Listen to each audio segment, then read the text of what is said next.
Part of my kitchen. Some of my paintings. Those are all original paintings. My kitchen. There's some fishing stuff and fishing pictures down there. Share a little bit with that with you today. Now there's those cigar boxes over there that I turned into pictures. Beautiful paintings though. Really make it warm in here. Those are prints there, unfortunately, but I found those at a Goodwill. They look really nice in here. This is some spaghetti. Now all this is herbs and tomatoes that I got from my garden. And then I added some meatballs and some Italian sausages. My stepdad, he was a wonderful person. He taught me how to bake spaghetti. And today I'm making a pot of spaghetti. It's early still. It's only 10:30. So I'm gonna let this sit here on the stove and just cook on low all day long. It's gonna be delicious later. It'll be a beautiful dinner tonight. My little piggy, the squirrels have been digging in my flowers. So I bought that pig yesterday. It's a birdhouse, and I stuck it down in my pot to keep the squirrels from getting in there. I just think it is just the coolest thing. Yeah, my flowers are looking beautiful this year. Marigolds, but look at that pig. Every time I walk outside, I look over and this little pig's looking at me.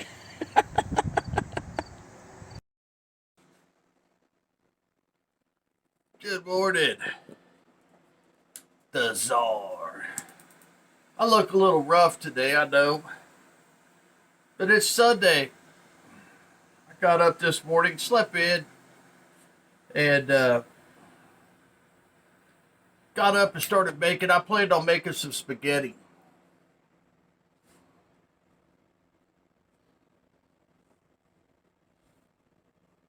So the spaghetti's cooking. And I wanted to bring a warm message of encouragement and love to you guys today. There's, it may sound, some of it might sound a little negative. It's not negative, man. I love you guys. This is just a message from brother to sisters and brothers in the bottle community or whatever community, stereo, wherever you're from. This is just a message of love today. And I don't have really no plan for this video. I'm just kind of winging it. I just feel in my heart that I need to make a video that maybe somebody out there needs a little bit of an encouragement today.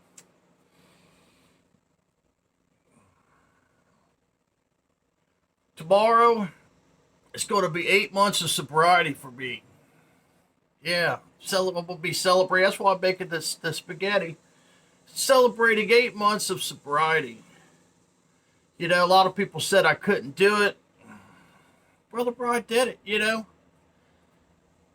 The thing about humanity is we're all imperfect, okay? You're imperfect. You got your imperfections.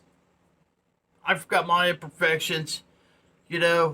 People that I'm around personally, they've got their imperfections. That's part of life is we have to learn to live with people that are imperfect in this imperfect world. One of the things that I struggle with is I was watching these Sunday morning shows this morning, and they were talking about Social Security. And if you watch the Sunday morning shows, you might have watched it too. But they were talking about, you should wait till you're 70 to retire so you can get your full benefits, But, I understand that. I get it. But I was sitting there thinking about it. I'm thinking, wow, we got to wait till we got to retire at 70. Years ago when I was a kid, you could retire at 62 years old. Now it's 70. You got to work until you're 70 years old before the fucking government will give you your benefits that you fucking earned. You as American taxpayers that I am, and I've worked my entire life since I was 15 years old. I've been working. And these fucking crooks in Washington, they spend money like drunk sailors. They do. And they want me to work until I'm fucking 70 years old so that they could recklessly and carelessly spend our money. You know, I don't care if you're Democrat or Republican. I don't care. I love you all, man. You know, that's what makes our country great is you're entitled to your opinion, whether, somebody likes it or not. You can have your opinion, and I can have my opinion. But, let's just face it, man. These people, man, they're a bunch of lying crooks. And 70 years old, man, it's like, God damn. We got all these diseases and shit, cancer, and people are dying left and right. I'm never going to retire. The only way I'm going to retire is if I take some personal initiative to do my own type of retirement separate from what the government tells me that I need to retire, and that's one of the reasons why I bought a smaller house, a smaller house, which is fine. It's not really that small. It's like 1,000 square foot, which is plenty of space, 3 bedrooms, 1 bath.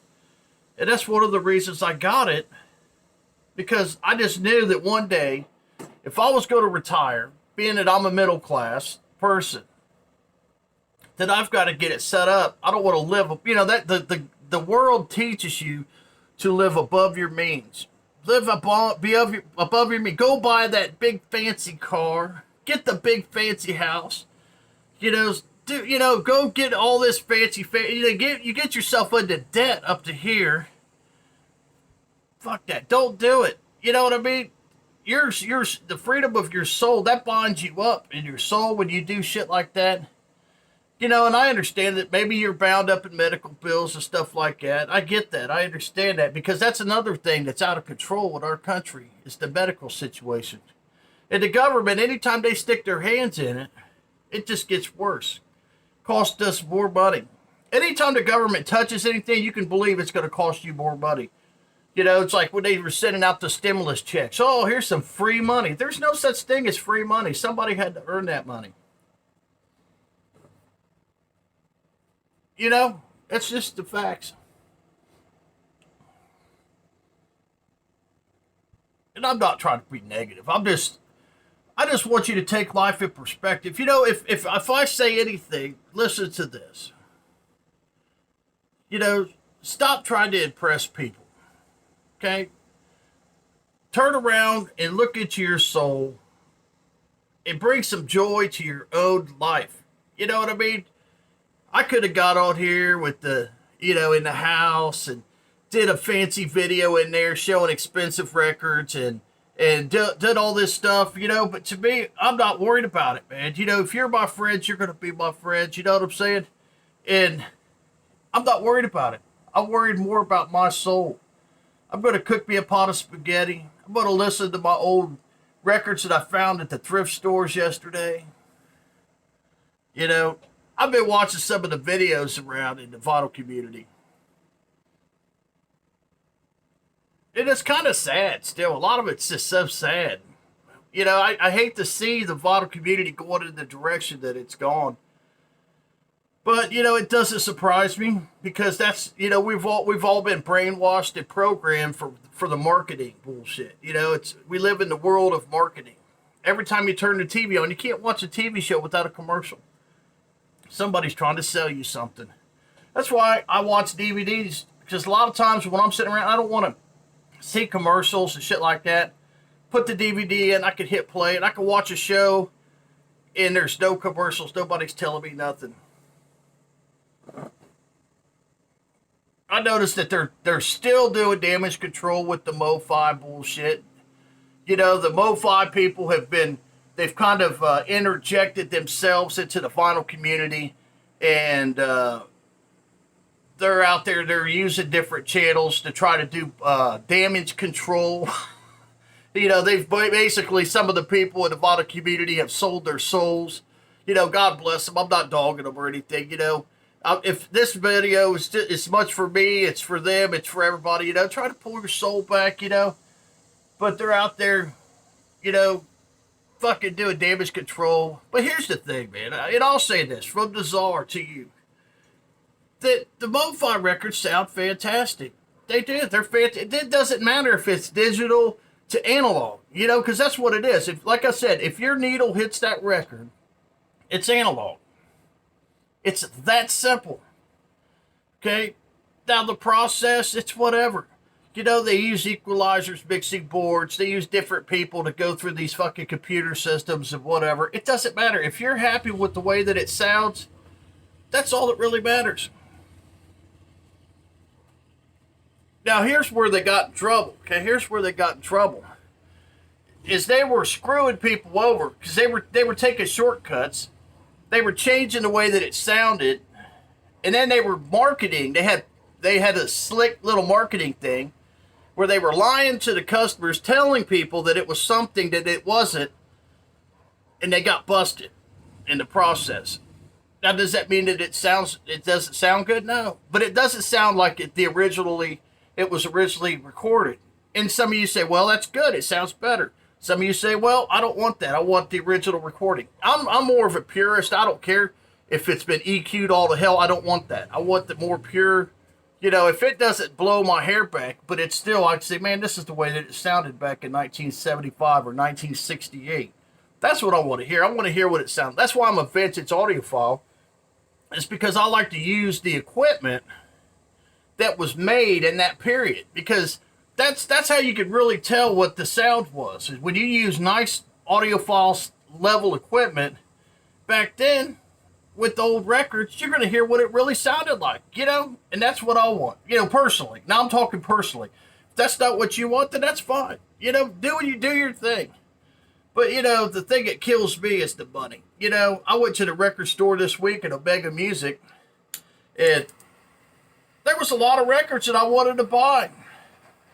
And it was like they had reissued the Doors, that Doors LA Woman album that got popped this week. And they wanted $30 for it. And I see it all the time at the thrift stores for like $2. And I'm like, wow, $30. But what I'm saying is you go to the record store and just your conventional records are $20 to $40. Just conventional, everyday, run-of-the-mill records are $20 to $40. It's ridiculous. It is ridiculous. But, people like me, I don't, it doesn't affect me because I'm a digger. I'm not afraid to drive, 10 miles down the road to go dig in some crate somewhere, a lot of people, they won't even do that. They don't even do that. They have them mailed to their house in these big fancy boxes and spend hundreds and hundreds of dollars on these records. And then, look what I got, It's the new, the new Revolver. Let's just pick on that for a second, because that's the new thing. The new Revolver is coming out. Ooh. You know what I mean? And I'm not, if you made a Revolver video, I'm not picking on you. I'm just using that for an example. But that's what they do, and it's going to be, I was looking at box sets, $500. Which one was it? It was, I see the box set. It was at the record store, $500. I would have loved to have it, man. I would have loved to have it. And they also, at the record store, they had a bunch of CDs that somebody had traded in a bunch of CDs, and they were rare, hard to find, which is, to me, it's a little bit different. When you have something that's rare and hard to find, that does fall into a little different category. But they were Grateful Dead. They had a big stack of these old Grateful Dead CDs. They were $60 per disc. I was like, just fucking blown away by this, man, So, we need to pull back a little bit, people, okay? When your records, just, if you feel compelled to go out and spend $60 or $100 or $500 on a box set, I would question, your contentment in life. Look around in your life and question your contentment. Why do you need to spend $500 for a record that you could probably stream for free? Or maybe you could even buy the CD for $5 or $10. What void in your life do you have that you need to go out and spend $500 on a box set or a record? And that's what I do, and I'm always doing it. I'm not just preaching at you. I preach it myself all the time because I'm just as imperfect as you are, But that's the thing, and I always try to keep in mind is I want to work on my imperfections. I want to find some peace in my soul. You know what I mean? I want to have peace in my soul. I want to be able to listen to, let me just grab a record. I want to be able to listen to this album right here. with as much joy as anything. And this is a fantastic album. Paid a few dollars for it. Columbia 6i. Played on an old Pioneer system. I'm content with this album. I'm content with the way it sounds. I'm content with the music on this album. It's a beautiful album. I'm telling you what, this is, if you like old-timey bluesy stuff, this fucking album is great. I'll tell you, check it out. Stream it before you buy it. But you could probably find this record for nothing. You know, and I'm going to listen to it again today.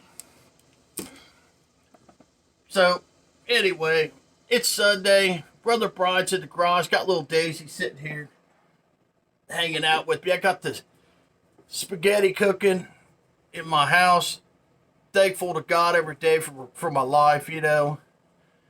My life's not been easy. Your life's probably not been easy. You've probably had to deal with difficulties in your life as well. But that's just life.